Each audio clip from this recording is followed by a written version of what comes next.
धारा 93 सद्भावना पूर्वक दी गई संसूचना।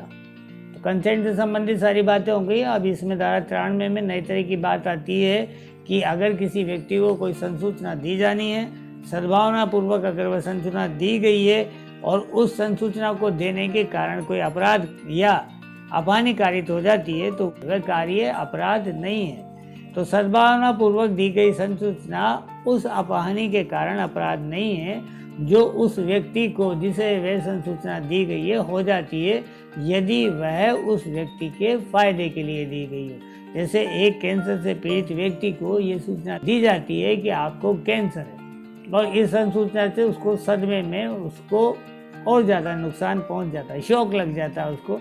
तो यहाँ ये बात अगर सद्भावना पूर्वक उसके फायदे के लिए बताई गई थी कि ताकि वह जितना समय उसके जीवन काल का बचा है चिकित्सीय परामर्श के अनुसार उतना वह उसका उपयोग कर सके। इस तरह के अगर कोई सूचना दी जाती है तो सद्भावना पूर्वक दी गई है, फायदे के लिए दी गई है, तो उससे हुई हानि जो है वह अपराध कार्य नहीं कहलाएगा। ये धारा 93 कहती है। धमकी के अधीन अगर कोई कार्य किया गया है तो उस कार्य के लिए क्या उसे दोषी ठहराया जाएगा।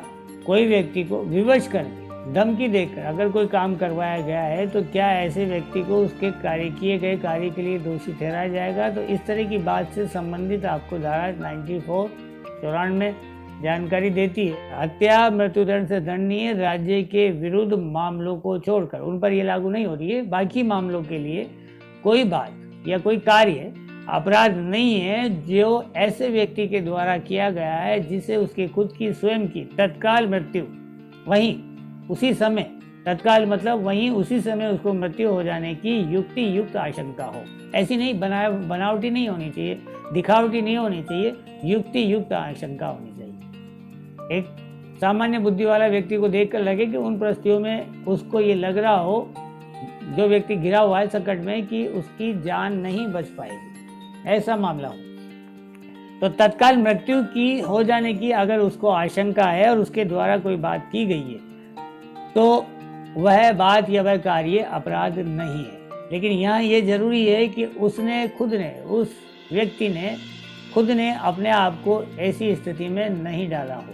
वह स्वयं ही डाकुओं की टोली में चल जाता है और डाकू अगर उसको विवश करते हैं साथ देने के लिए, सहयोग करने के लिए, तो उसका स्वतः डाकुओं की टोली में जाना ही गलत है, इसलिए वहाँ लाभ नहीं दिया जाएगा। लेकिन किसी व्यक्ति को या कि एक लोहार को डाकुओं के द्वारा गृह का दरवाजा तोड़ने के लिए विवश किया गया तो वहाँ उस लोहार को इस लाभ को दिया गया क्योंकि डाकुओं के बीच में घिरा हुआ था, उसने अपनी मर्जी से अपने आप को डाकुओं में नहीं लेके गया था। तो इसके अंतर्गत जैसा मुझे कल सुझाया गया था, कुछ लैटिन टर्म जो इससे जुड़ी हुई है इन अपवादों से, वह भी जानकारी में रहनी चाहिए। तो इसमें भी जो है एक सिद्धांत एक्टस ने इनेविटो फैक्टस एक्स्ट मेंस एक्ट्रम, लैटिन टर्म है कि जो कार्य मेरी इच्छा के विरुद्ध किया गया है वह कार्य मेरा नहीं, जिसका अर्थ ये है धारा 94 इससे संबंधित है। इसमें जो केस लॉ जिस चर्चा में रहता है या जानकारी में रखना चाहिए वह आपके है बच्चन लाल बनाम राज्य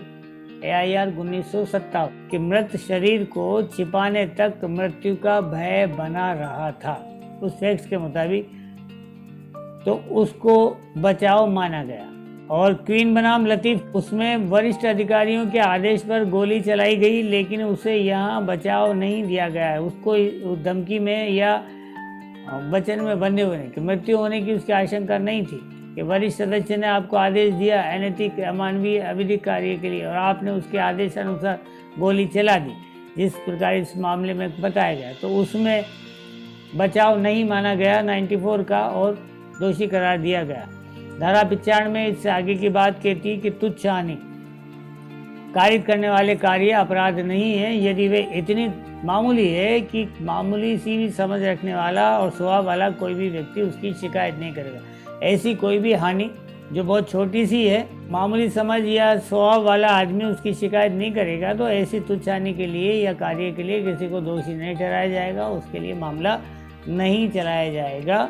ये धारा 95 आपको बताती है। इसके अंदर भी एक लैटिन टर्म का सिद्धांत जो है जुड़ा हुआ रहता है, डी मिनियस नॉन क्यूराट लेक्स अर्थात विधि तुच्छ बातों पर ध्यान नहीं देती है। इससे संबंधित जो केस चर्चा में रहता है वह है नारायण बनाम राज्य 1987 क्रिमिनल लॉ जर्नल, जिसमें बताया गया है कि शराब की बुराइयों को लेकर धरना दिया गया। उसमें कुछ व्यक्तियों को चोट पहुंच गई, हानि हुई, लेकिन वहां इसका बचाव दिया गया। जिला खाद्य निरीक्षक बनाम Kedarnath Chirania 1981 criminal law journal वाला मामला है। उसमें खाद्य अपमिश्रण अधिनियम के अधीन किसी अपराध को तुच्छ नहीं समझा जा सकता, इस बात को स्पष्ट किया गया है। अगर आपको वीडियो पसंद आई है तो प्लीज़ लाइक करें, शेयर करें और हमारे चैनल को सब्सक्राइब करना ना भूलें। Thanks for watching.